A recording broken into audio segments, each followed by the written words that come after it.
Hey, what's going on, everybody? I'm Matthew R. Meehan, and today, the professor Luigi, are sitting down with Bryan Kramer, CEO of PureMatter and author of Human to Human and Shareology. Hope you guys enjoy the show. Welcome to the Liquid Lunch Project. Going from Wall Street to Main Street to help small business owners have the same capital as corporate America and give them the same resources as a larger company. We cover business funding, business credit, scaling, business consulting, and much more. Check out the website at shieldadvisorygroup.com. Welcome to the show, the Liquid Lunch Project. Matt, we shouldn't be guilty of looking at the tree rather than the forest.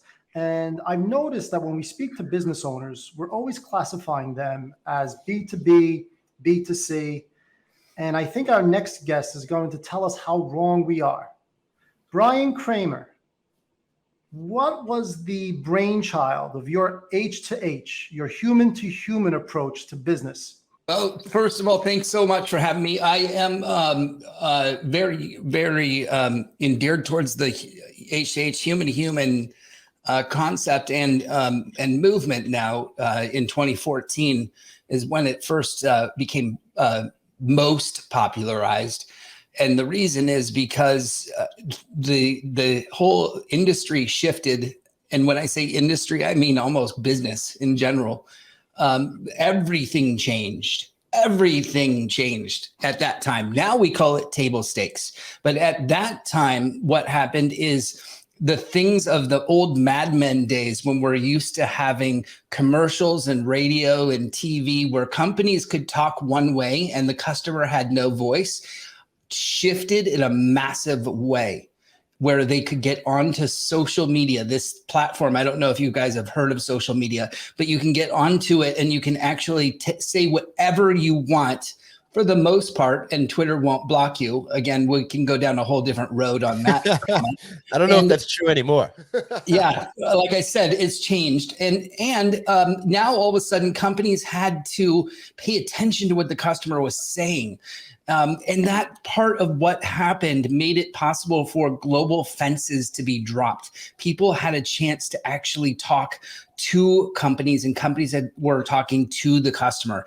Never has this been seen before. Now we call this table stakes. I still don't think companies quite get it, and they have a lot of work in front of them. But that resonated so loudly when I spoke it on stage at Bloomberg in 2014 in front of a crowd of CMOs. And when I said it, even though I'd been speaking it for 10 years before that, at our agency, that everything is human to human. The reason that I said it's no B2B, no B2C is because the customer does not care anymore. They don't care. Bryan, you're definitely onto something, pal, because the trend today, even with apps, is that frictionless human interaction, right? So since your talk in Bloomberg, there is this huge concentration of putting the client first, making the client interface as smooth and as seamless as possible. How and why did that evolve? Because there was a certain, let's call it arrogance prior to that. You used to go to a restaurant, and I got to tell you, Matt used to like the grumpy waiter at Peter Luger's.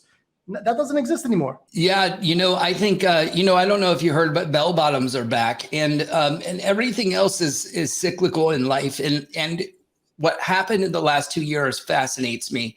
We have the pandemic that obviously changed the way that we connect with people, and psychologically, we are craving connection. Connection is the one thing that we got stripped away from us over the last few years. And it's the one thing that I wrote about my second book, Shareology, after doing research with over 250 different people from all walks of life. It boiled down to this one thing. Why do people want to share? And what is it that make people and humans in particular unique? And it's connection. We all desire a connection. That's the one thing we all have in common. So if we get connection taken away from us at this time, and then all of a sudden we get it handed back to us, That's what I think you're pointing to, which is what, that one guy, that one waiter that we want to have that experience with, or that one moment when we don't want to have human to Zoom to human, or whatever we want to call it. We want to actually have human to human experiences. I think the roaring 20s will be back. I think we'll have that moment, and it will be here, because just like in 1918, when we had the first pandemic, people were craving relationships yet again. We're going to do that again coming up. Bryan, we're not going down without a fight. We are bringing back the liquid lunch. Well, that's the namesake, right, of our podcast, the Liquid Lunch Project. It's a throwback to when me and Luigi both worked on Wall Street, and most of the business got done in the bar and not the boardroom, right? Because you interacted and you saw people one-on-one. I feel like we lost a little bit of that. Well, we definitely lost a lot of it during the pandemic, but I feel like people are craving it, just like you're saying, to get back. But I also think social media is a great way to actually find your tribe or find your community that you want to interact with as well. Absolutely. The community is everything right now. And the more that businesses can start to build their own communities and build on top of them to bring people together with the goal of bringing people together and building connection, not just for themselves, but for the sake of others. I think that's the downfall of when people build community. When they build it for themselves, all of a sudden it becomes an egotistical way of building community. But when you're starting out with the question of how can I help others to connect and unite and find a common ground over something, whatever the topic is, now all of a sudden you can create a different kind of community. So yes, community is the most powerful tool that we have in marketing. If I had to start anywhere, if I lost all my money today and I had to go tomorrow and figure out how am I going to start a new business and get money to build myself back up, I'd start with community. Yeah, absolutely. One company that does a really good job with this, and you're in the marketing space, right, is ClickFunnels, right? So you go in, you buy their product, right? But then they throw these massive events. Me and Luigi just got invited to one of them.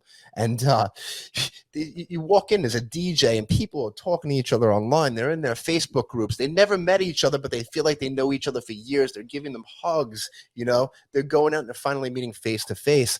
But it's all stems from the company, them buying a product and having something to unite them. Yeah, that's a great experience. That's interesting that you were able to see the connections that everyone was having, and how warm and deep the connections go with hugs and I'm sure those go back a ways because they have built community over time and they've done a good job. So you're seeing leveraged community both online and offline, which is the best kind of community. I would imagine that's how that worked and what you were seeing.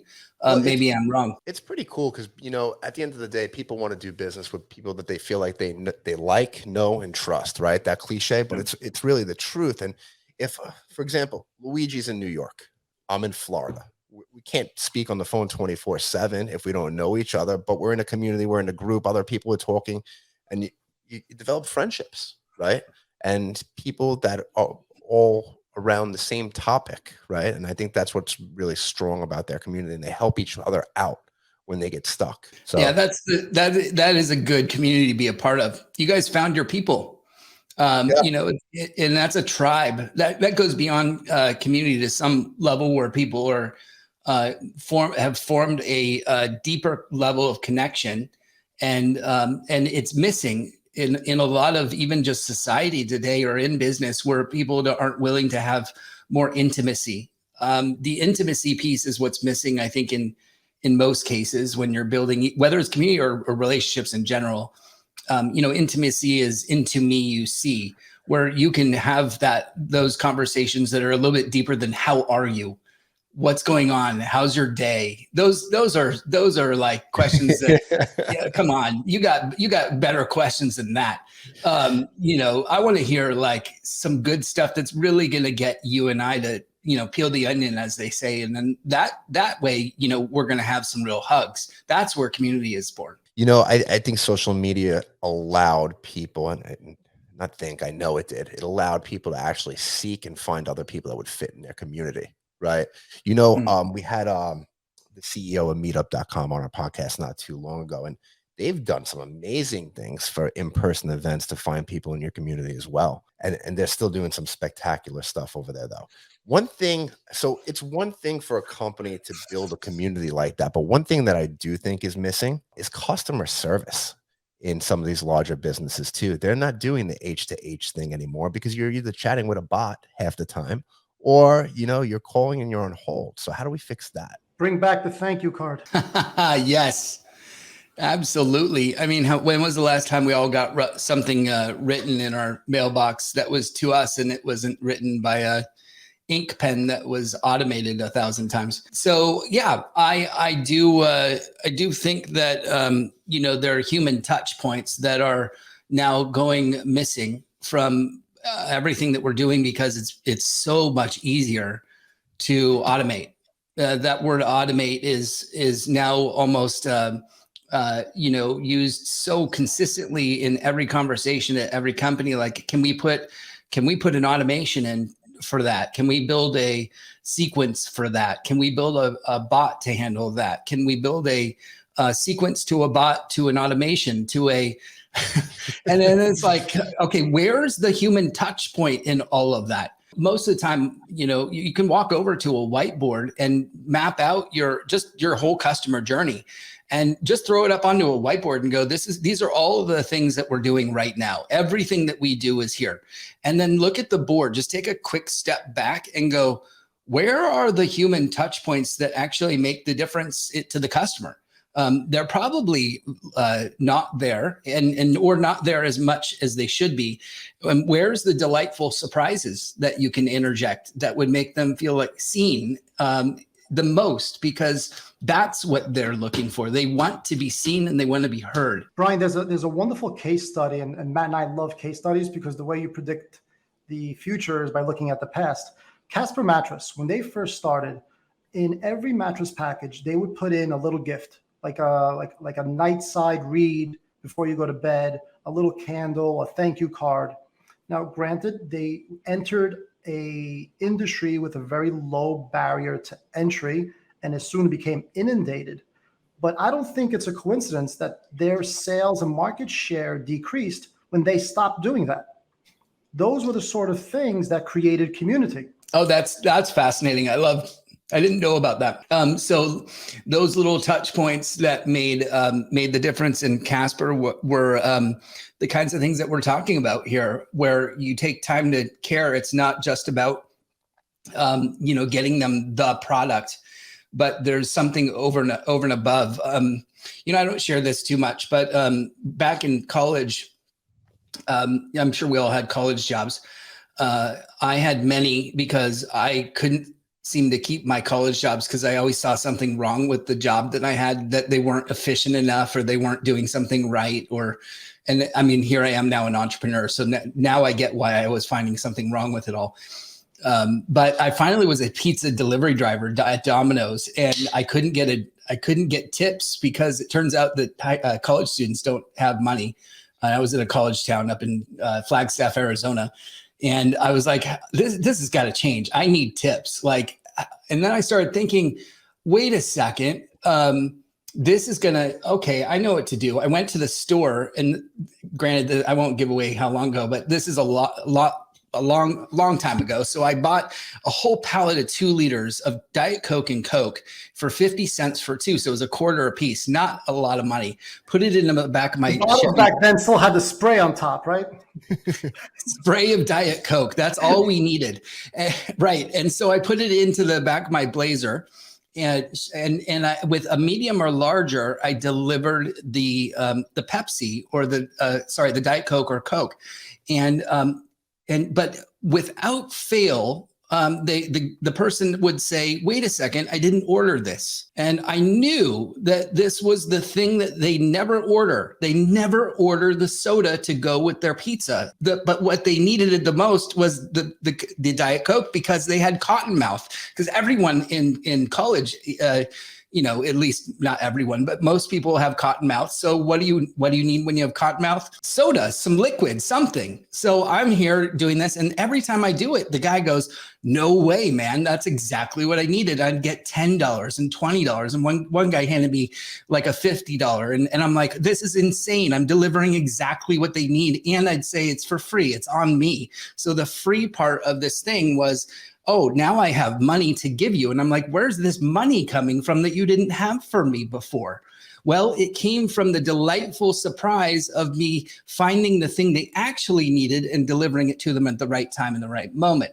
Am I telling everybody to deliver to stoners in college in their pizza jobs? No. What I'm saying is that this can apply to the billion-dollar companies, that if you pay attention to what your customer needs at the right time in the right place, and it doesn't have to do with the product, much like Casper, we can actually delightfully surprise the customer, and they're going to need more. They want more of what you just did because it is so meaningful at the right time in the right place. Matt, what was your worst job as a young man? Oh, the worst job that I had? I was a waiter most of the time. Yeah. So I was always good with people, I think, anyway. But don't you think having those jobs at a young age with customer interactions helps you with sales? Yes. As you grow older, because you have to learn to read people, right? You know who's a big tipper, who's a small tipper as soon as they walk into the diner or the restaurant. And you always learn to go above and beyond. Just to go back to the story that Bryan was telling us, I actually had somebody not too long ago, maybe a month or two ago. We order groceries from Ship because, nobody goes to the store anymore, right? So we order our groceries, and it usually comes, and we just get it great, and we tip on the app afterwards. Well, we ordered our groceries. All the bags were left at our door, and then all of a sudden, there was a chocolate bar with a handwritten card on it and said, "Thank you for letting me shop for you today. It's been my pleasure." Who do you think got a bigger tip right after that? Everybody loves to be surprised at the end of the day. But think about it. That's not even a company. That's somebody that wasn't trained to do that, but knew people and knew what they wanted. And that is just an independent contractor that's probably going to be very successful in business if they're in college right now doing that, or even if they're older, they learned that somewhere. And I think, the lost art of the surprise is something that people don't realize anymore. It's very powerful. And I don't think it has to be that complex. I mean, how many times did we walk into a Lyft or an Uber and you have the small bottle of water and maybe like a handy wipe or like a little magazine to read? So it's not or just a USB plug, Exactly. When they have a USB plug, for me, I'm like, you're getting worth their weight in gold. Oh man, Lou, we got in an Uber one time, me and my wife. We weren't prepared. It was like rock star karaoke in there. The guy had lights flashing. He was singing when he was driving. I'm like, are we going to be okay? But it was an awesome experience. He made an Uber ride an experience for everybody. And I think that's what you really want to touch on is you want people to talk about you, right? So you want to create an experience. You create a happy moment or an experience or a surprise for somebody. The word is going to spread and they're going to want to tell their friends about it. And they're going to say what company this is. And, eventually I believe that all comes back to you. But let's straddle that fine line, right? The underlying message here is you are providing a valuable service or a good product. It's not that you can replace a poor product and a poor service with some tchotchkes. What we're saying is always provide the great service or the good product and also give that human touch. Over deliver. Yeah. I totally agree. I'm going to flip this on its side and also say that sometimes it's not with the product. Sometimes it's surprise when they least expect it. And there's research now that just came out that I just wrote about that they did over 6,000. They took in 6,000 people and realized that when you reach out to someone else, the surprise and delight of even just a thank you note or just a how are you? I'm just thinking about you. The effects of that has an effect on not just the other person, but yourself. And both people, their endorphins go up at the same time when that happens. However, most people don't take the time to do that kind of thing because their fear is that the other person won't see that in the way that we think they will. We think that they'll just see it as they get these kinds of how are yous all the time, that everyone is doing this with everyone. And so those 6,000 people, when they're divided up, half of them did not reach out because they were fearful that the other person wouldn't receive it the way that it would be intended. So we can and should reach out to people, not just when we deliver something or when we need something, when they least expect it. And we are just simply thinking about them actually is the most important time to do it. Yeah, I'm definitely a big believer in that. When they least, it's the surprise, right? Who doesn't like a good surprise at the end of the day? I mean, it's really, if it's a good surprise, it's amazing. And it'll set the tone for that person's day too, and can actually rewire their mindset if they're in a bad mood or something along those lines.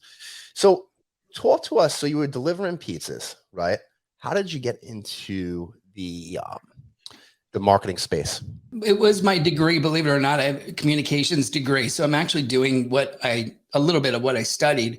But one thing that happened in college actually pushed me in that direction faster, which is I failed my jazz test in jazz history, and an unlikely place to start your marketing journey. I failed it, and I walked in and I said to the teacher, "How did I get an F on this paper?" And he said, "I went to your source, and the source is down on the web," which is like back when the web that barely existed, and I used like a link from God knows where. And, so then I went and I looked it up back at my dorm room, and it was down. And so I went to the library and I bought a book several books on HTML, and learned how to code. And I coded my own page that night and sent him a new link for a new source that he said if I sent it to him, then he'd reverse the grade. And he did. And I learned how to build a website that night. So I was like, okay, well, this could be fun. And I started to build sites for people moving forward. I found that really, really, really exciting. And that set me up for what I really wanted to do, which was help to start to teach agencies to be more digital and create that. And so my path just kind of grew from there. So yeah, that's how it my jazz test, failing a jazz test is a great way to go. Did you start out building websites and then move into this whole digital revolution that we had in the late 2000s? Is that how it happened? Yeah, I started building websites for little small websites for people that just found this internet thing oh, I guess I need a website if I'm going to be a real business. And I was there to help build them those websites while I was going to college. And I built a business out of it. And then when I graduated, my portfolio was big enough that I, was able to then go work for agencies to show them how to start doing that for themselves. But they had all these graphic designers and they hadn't yet talked to programming teams and how do they merge all that stuff and build, more, like I said, digital or interactive agencies. And so that was a major learning for me, but also fun to show how they could start to grow and build into these new kinds of agencies. Bryan, we're not letting you off the hook that easily. So your first book is H to H, human to human. Your second book is Shareology. Just from talking to you, you do have this wonderful empathy. All right. So you're not just a marketing guy. Where did this nice human being come from? Was your mom just like a hugger? Wow. Thanks, man. I appreciate it. This abundance is coming from somewhere. We were a hugging family. I guess you could say that, that we were, and that goes beyond my mom. I guess it runs down the family lines. Yeah. I don't know. That's a new question. Thank you. I've not been asked that question before, but empathy is one of those things that, I am an empathetic person almost to a fault sometimes. And I have to put up my empathetic bubble sometimes and make sure that I'm not overly empathetic in a situation, especially when I'm coaching. But that's something that I think is something that I'm proud of and really think that it can serve a great place, especially in companies, to be more empathetic. And so I utilize that a lot and appreciate the fact that you just said that. So thank you. Matt likes hugs. I'm more like a tough love kind of guy. Don't touch me. I'll kill you. Get away from me. That's Luigi. Bryan, so you learned marketing through working at some of these big agencies. You went out on your own. You wrote 2 books, and then you started speaking. How did the speaking engagements come about? Well, I would speak to a wall if I could at the very beginning. As you can tell, I wasn't bashful in college to try new things, and speech and communications was my degree. So doing speech, and I already got the bug of doing a speech when I gave my high school commencement speech. I signed up and tried out. I wasn't the straight A student. I just felt like that was calling to me. And ironically, my son just did the exact same thing at the same high school 2 months ago. So I was like sitting there having an out of body experience and so proud. And now he's taking a speech communications class starting in college this fall. So I'm like, oh my God, this is on repeat. But I'm like, it was always my passion to speak. It was just a matter of like, who can I speak to? What am I going to speak about? What is the thing I can get behind? And I would speak all the time about, many different topics, but the H to H topic was the one that really embodied who I was as a person. And I really believed in it wholeheartedly, and it came out that way. And my energy and my heart and everything, and then the research that we put into it and the time and investment that went into it really started to grow. And then the one day that I gave it at Bloomberg West, everyone took a picture while I was on stage, and it went viral. It was over 124 million impressions and engagements over the course of 24 hours.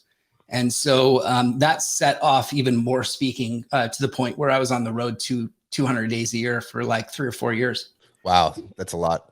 Bryan, you've interviewed some business rock stars. Give us a memorable interview story. Rock star story. Yeah. Okay. So one of my favorites is getting ready for TED. I absolutely love, wow, God, you're making me pick like out of all my favorite people. Like I have so many, but I would say, I'd say Ted Turner. Ted was probably the toughest interview I gave and probably the most rewarding. Tough because he's known for walking off after about 60 seconds. He will not stay on an interview very long, especially if he doesn't like you, he'll give you 30 seconds. And he's done it on TV. Like if you watch his interviews, he literally walks right off camera even on the news channels. He'll walk right off. He'll just say, I'm done, and walk. And it scared the living crap out of me because I'm like, here I am interviewing him, and I'm supposed to interview him for being a global humanitarian for the Silicon Valley Tech Awards here in San Jose. And I flew out there, and I decided to hire his son as he was a documentarian, but I hired him as the videographer that day because I thought how it'd be better if he was on the other end of the camera, and then if you walk, you're walking on your son, not just me. So I did that, and then the other thing I did is I watched 8 hours of interview or more, and I crafted every question that I could think of that he had not been asked in there. And by the time we were done, he did say, we're done, like right in the middle of one of my questions. I expected it after like 2 minutes. It was 18 minutes that I had him there. And then finally he said, we're done now. And he walked. And then I was like, oh, okay. All right. I just have one more question. And he goes, no, we're done. You've asked everything you can. That was like riding a bucking bronco for 18 minutes. Well done. Oh, it was phenomenal. Right. So then he walked, and then I was so endeared that he even stayed that long. And then his son came up and he goes, I don't know what you did. I've never seen my dad more engaged and stay on stage that long in my lifetime. So kudos to you. And I walked out of that building like with my heart and I was just like beaming. Like that was the coolest thing that ever had happened to me, that I had, been able to sustain his attention. So that was probably one of the more memorable ones. How did you get that job to interview him with the Silicon Valley Awards? I became I love interviewing, like you guys. Interviewing is my favorite thing to do. I love learning about people. When we started our agency, I said the way that we're going to build this agency is by co-creating content, much like what you're doing here. And so I went out and the first thing I did, and you can see this either on YouTube or my website, I started this program called, and I started this whole series, this video series called Substance. And I interviewed CMOs in Silicon Valley, and I realized that CMOs were not being interviewed for who they were and what it took to get there. They were only being interviewed about what they were doing and how it was working and the actual results of their work. And so I interviewed them like in a Charlie Rose style, and I invited them into the studio physically. And I rented the studio, rented the video editors, all that kind of stuff, and made it class act. And after I did one or two of these, everyone was referring out to other CMOs saying, you got to do this, you got to do this, you got to do this. So I had, Adobe and Cisco and Microsoft, like it just went on and on and on. And before you knew it, we were just sitting having these great conversations. And oh, by the way, there were cameras on. And I just felt like this was the neatest job in the world. And, a rising tide lifts all boats. We were both, sharing, and I got this great content, and I turned a lot of that into, what we could use then for PureMatter to also, create more content to share with the world. So it was a really neat time. But that's the best way that I've found. It was what you guys are doing right now, create that co-created content and get it out there. Bryan, you're a very young man who's been very successful. So that leaves a lot of time on your plate. What's next? I'm in the beginning stages of another book. So I've got, and thank you for the young man part. I appreciate that. And I guess the skin moisture, I don't moisturize. It's the olive oil. Yeah, okay, that's what it is. I've got 2 kids now in college, and my wife and I are very excited to explore what's next. We are taking on purpose-driven companies now, and being a little more I wouldn't say exclusive, but a little more specific about who we take on to do marketing with. And so we're doing marketing consulting around, there's only 2 of us. So we pick and choose who we can work with to make sure that happens in a way that's purpose driven. So I don't want to work with certain kinds of companies that I don't figure out, or I can't feel how they're going to do in the world. I need to have that. And number 2 is I love coaching individuals who are going through what I went through and how to do it faster and with more ease, not burning out. I burned out in a massive way, and I want to make sure that others don't do that. And then 3rd is, like I said before, I'm working on another book, and I want to, I'm not ready to stop yet. So I want to see that happen and then start, cranking up how to help others in this new paradigm shift of what's happening even out of the pandemic in the last 2 years and what this means for humanity. Bryan, can you tell everybody where they can find you on the socials? It's really, really hard. It's at Bryan Kramer, Bryan with a Y, Kramer with a K. That's it, on every single one, on every platform. Yeah, there are a couple of them. It's at Bryan Kramer 1, numeral 1. It's not the real Bryan Kramer. It's just Bryan Kramer. Yeah, it's at Bryan Kramer. I was early on in the grabbings of usernames. Nice. Bryan, we really appreciate your time, and we want to be respectful of it. So first of all, we thank you for being here. I'm sure the audience learned a lot today. I know me and Luigi had a great time on the show as well. But before we let you run, I'm going to ask you one question. I've been changing this up recently, so we're playing with the question. But I have a serious question about marketing. Since marketing right now is changing so rapidly, whether it's this platform, that platform, the medium, right? Getting banned on different social channels. Okay. You went to college for communications for your degree in marketing. Do you think college is still needed? Or do you still need a marketing degree to get into marketing these days? No, I don't think you do. Hopefully my son's still here and right now. So he's probably like, now he's going to play this back and go, oh, really? So there's 2 things. One is that college is, I don't think needed for, and a lot of people are going to shoot me for this, but I don't think it's needed for education.